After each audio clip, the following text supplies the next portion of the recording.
Friends, मेरा नाम है डॉक्टर अभिजीत कुमार और जैसा मैंने आपको कहा था कि इस चैनल पे हम लोग आपके सेहत को लेकर वीडियोस डालेंगे। तो जो पहला वीडियो मैं आपके सामने ला रहा हूँ वो है, आज एक बहुत ही ज्वलंत समस्या है हमारे देश में, वो है अल्कोहल का सेवन। तो अल्कोहलिक लिवर डिजीज पे हम लोग आज अपना वीडियो लाने जा रहे हैं। तो सबसे पहले समझते हैं कि आखिरकार लिवर क्या होता है। तो लिवर हमारे शरीर का सबसे बड़ा ऑर्गन है त्वचा के बाद, और इसका जो प्रमुख काम है वो है हमारे शरीर से टॉक्सिन्स को, यानी कि विषाक्त मटेरियल को पानी में घुलने योग्य बनाकर शरीर से बाहर निकालना। ठीक है, तो यदि कोई विषाक्त मटेरियल जो कि पानी में घुलने के योग्य बना दिया जाए तो उसे हमारी किडनियां शरीर से बाहर निकाल सकती हैं। ये हमारे लिवर का महत्वपूर्ण काम है। अल्कोहल के केस में क्या होता है कि यदि अल्कोहल बहुत ज्यादा मात्रा में लिया जाए, बहुत ज्यादा अमाउंट में लिया जाए और लंबे समय तक लिया जाए, तो करता कुछ ये है कि चूंकि लिवर के ऊपर एक अतिरिक्त दबाव आता है, एक एक्स्ट्रा प्रेशर आता है अल्कोहल को डाइजेस्ट करने के लिए, और उसमें धीरे धीरे अल्कोहल की वजह से एक्स्ट्रा फैट जमा होना शुरू हो जाता है, जिसे हम लोग बोलते हैं अल्कोहलिक फैटी लिवर डिजीज या अल्कोहलिक स्टीएटोहेपेटाइटिस ASH। ठीक है, जनरली जब शुरुआत में फैटी लिवर होता है तो इसके कोई मुख्य सिम्टम्स नहीं होते हैं, क्योंकि इस स्टेटस में सिर्फ लिवर का थोड़ा सा साइज बड़ा होता है और फैट जमा होता है।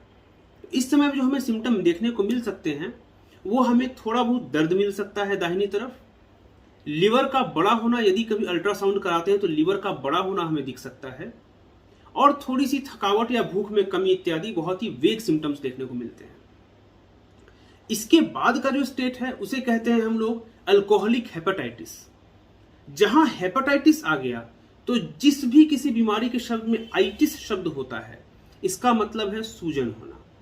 तो अब अल्कोहल की वजह से लिवर में सूजन आनी शुरू हो गई है। यहां पे हमें जॉन्डिस जैसे सिम्टम्स देखने को मिल सकते हैं, मसलन लिवर का बड़ा होना, पेट का भारीपन लगना, वोमिटिंग यानी कि उल्टी होना, नौशिया यानी कि उल्टी जैसी इच्छा होना, मतली आना, इसके अलावा भूख में कमी होना, वजन का कम होना, जॉन्डिस आपके आंखों में जो स्क्लेरा है, जो आंखों का जो सफेद भाग है उसका पीला होना, पेशाब का पीला होना इत्यादि, ये सारे सिम्टम्स होते हैं जो कि अल्कोहलिक हेपेटाइटिस में देखने को मिल सकते हैं।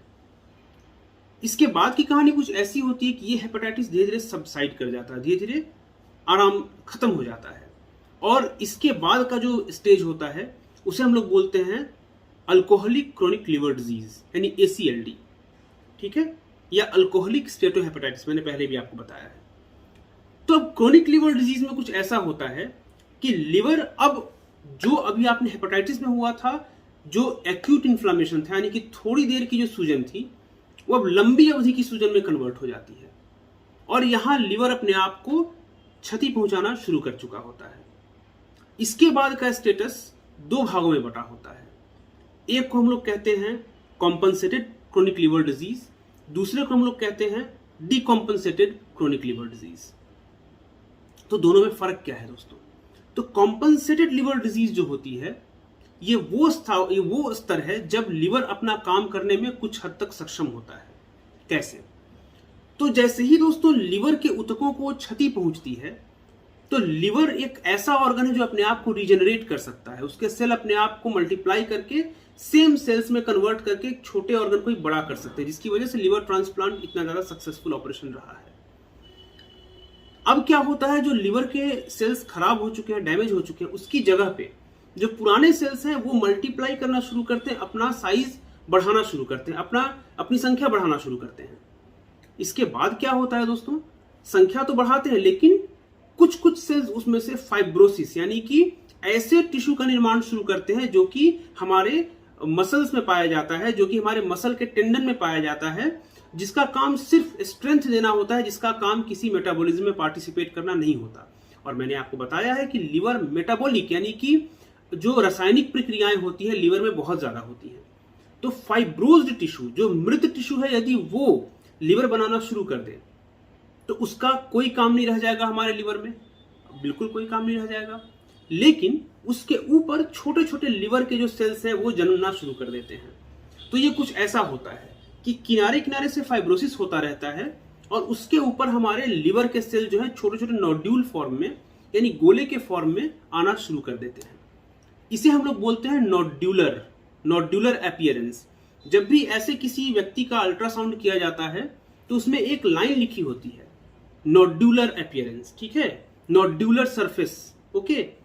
तो इस तरीके की चीज का मतलब होता है कि हमारे लिवर में फाइब्रोसिस हो चुका है, ऐसे ऊतक वहां बन रहे हैं जिनका कोई काम नहीं है, और उसके बीच बीच में लिवर के सेल्स अपने आप को रीजेनरेट कर रहे हैं, अपने आप को पुनर्निर्माण करने की कोशिश कर रहे हैं।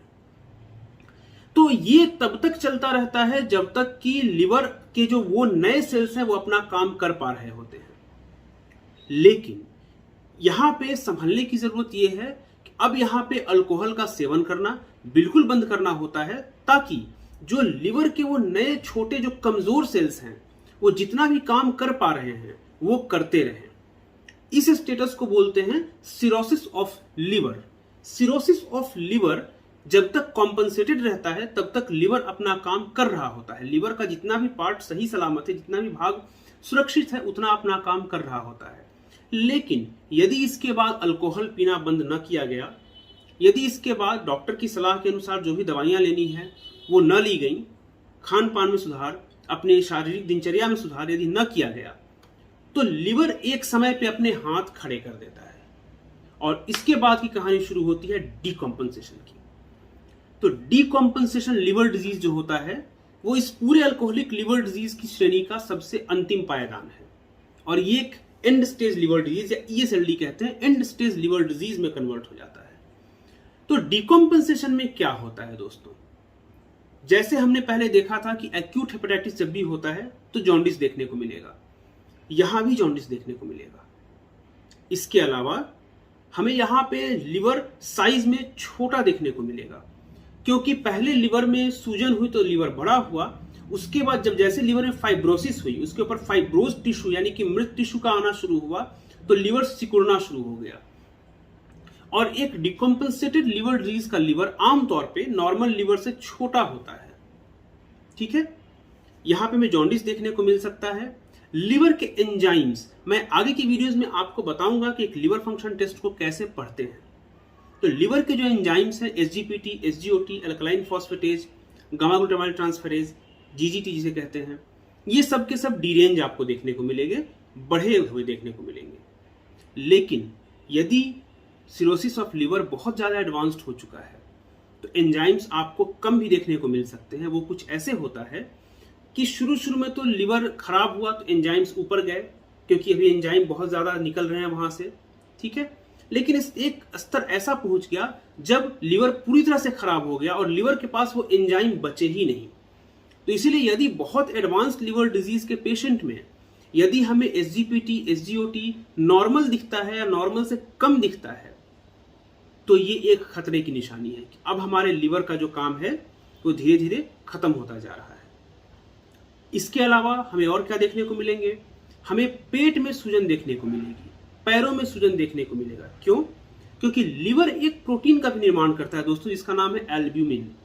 एल्ब्यूमिन का काम है दोस्तों हमारे शरीर के जो पानी है, पानी वाले तत्व हैं, खून के अंदर का जो पानी है उसे ब्लड वेसल में रखना, उसे रक्त शिराओं के अंदर रखना एल्ब्यूमिन का काम है। मैं बहुत सिंपल भाषा में समझा रहा हूं। जैसे से एल्ब्यूमिन कम होगा वो पानी शिराओं से बाहर निकलना शुरू हो जाएगा, ठीक है, और बाहर निकल के वो हमारे पेट का जो स्टोमक है उसके चारों तरफ जमा हो जाएगा, अंतड़ियों के चारों तरफ जमा हो जाएगा। इसे एसाइटिस कहते हैं। आमतौर पर एसाइटिस को कंट्रोल किया जा सकता है समय समय पर पानी निकालकर, लेकिन जब ये जरूरत से ज्यादा हो जाता है तो इसे रिफ्रैक्टरी एसाइटिस कहते हैं, यानी कि दवाइयों से भी ये एसाइटिस को हम लोग कंट्रोल नहीं कर सकते। इसके अलावा पैरों में सूजन, बिल्कुल उसी वजह से कि एल्ब्यूमिन कम हुआ उसकी वजह से पैरों में सूजन देखने को मिल सकती है। शरीर में प्रोटीन की कमी होने से कई बार मसल्स बहुत ज्यादा कमजोर हो जाते हैं, बहुत पतले हो जाते हैं, तो हाथ पांव कमजोर दिखेंगे, दुबले पतले दिखेंगे और ऐसा लगेगा जैसे कि एक बड़े से तरबूज के चारों तरफ सीकों को चुभा दिया गया है। ये बहुत ही एडवांस लिवर डिजीज में ऐसा देखने को मिलता है, ठीक है। इसके अलावा ग्लूकोज का कम होना, शुगर का बहुत ज्यादा कम होना लिवर डिजीज के एडवांस्ड होने का एक बहुत बड़ा लक्षण है। इसके अलावा हेपेटिक एंसेफेलोपैथी कहते हैं एक सिम्टम को, उसमें क्या होता है कि मरीज अपने आसपास के इन्वायरमेंट को समझ नहीं पाता और वो एक ऐसे स्टेटस में चला जाता है जब वो पूरी तरह से डिसोरिएंटेड हो जाता है। डिसोरिएंटेशन का मतलब कि वो समझ नहीं पाता है कि उसकी स्थिति कैसी है, वो कहाँ पर है, अभी कौन सा समय है दिन का, इत्यादि इत्यादि। वो दिन में सोएगा, रात में जगेगा, ठीक है। उसके हाथों में एक कंपन सा होने लगेगा, जिसे हम लोग फ्लैपिंग ट्रेमर कहते हैं। ट्रेमर का मतलब कंपन, ऐसे कंपन सा होने लगेगा, ठीक है। उसकी आवाज थरथराने लगेगी, ठीक है। ये सारे लक्षण एडवांस लिवर डिजीज में होते हैं। दोस्तों, जब तक लिवर डिकॉम्पनसेटेड नहीं हुआ है, कॉम्पनसेटेड है, तब तक हमारे पास ऑप्शन रहता है कि यदि हम लोग उन सभी चीज़ों का सेवन बंद कर दें जो लिवर के लिए खराब है, तो लिवर अपनी नॉर्मल जिंदगी तक सही सलामत काफ़ी दिन तक आपका साथ दे सकता है। लेकिन यदि एक बार लिवर में डिकॉम्पनसेशन के फीचर्स आ गए, यानी कि एसाइटिस होना, यानी कि पेट में पानी जमना, एंसेफेलोपैथी के फीचर होना, यानी कि मति भ्रम होना, कन्फ्यूजन होना, इसके बाद हाथ पैर का फूलना, मसल्स का कमज़ोर होना, बहुत एडवांस स्टेज में खून की उल्टियां भी हो सकती हैं, ठीक है। तो इन सब कंडीशंस में यदि पहुंच गए हैं तो जनरली 5 साल का जो सर्वाइवल है वो 10% या उससे भी कम हो सकता है। इस स्थिति में हमारे पास एक ऑप्शन बचता है जिसका नाम है लिवर ट्रांसप्लांटेशन, या चिकित्सकीय भाषा में ऑर्थोटॉपिक लिवर ट्रांसप्लांटेशन कहते हैं। ऑर्थोटॉपिक का मतलब होता है कि जहां पे लिवर है ठीक उसी जगह पे हम एक डोनर लिवर को लगा सकते हैं। लिवर ट्रांसप्लांटेशन के बारे में हम लोग बाद में बहुत विस्तार से चर्चा करेंगे। यदि आपको मेरा ये कंटेंट पसंद आया हो तो प्लीज़ इस वीडियो को लाइक करें, शेयर करें, हमारे चैनल को सब्सक्राइब करें। और इस वीडियो के अंत में मैं एक संदेश आपको देना चाहूँगा, शराब हमेशा से बुरी चीज़ रही है और बुरी चीज़ रहेगी। सोशल ड्रिंकिंग को मैं मना बिल्कुल भी नहीं करूँगा, लेकिन अपनी लिमिट में रह के पिएं। और मैं एक छोटी सी बात ज़रूर बोल दूँगा कि यदि आप शराब पे खर्च नहीं करते हैं तो वो पैसे अपने आप परिवार की खुशहाली के लिए लगा सकते हैं। आप उससे कहीं अच्छी जगह घूमने जा सकते हैं, अपने बच्चों के, अपने परिवार के शौक पूरे कर सकते हैं। तो जिंदगी को चुनिए, शराब को नहीं। इसी के साथ आपका अपना डॉक्टर अभिजीत आपसे विदा लेता है। यदि आपको कंटेंट पसंद आया तो जुड़े रहें हमारे चैनल के साथ और कमेंट करके ज़रूर बताएं कि आपको ये वीडियो कैसा लगा, और भविष्य में हम आपको ऐसी वीडियोस और देते रहेंगे। इसी के साथ नमस्कार।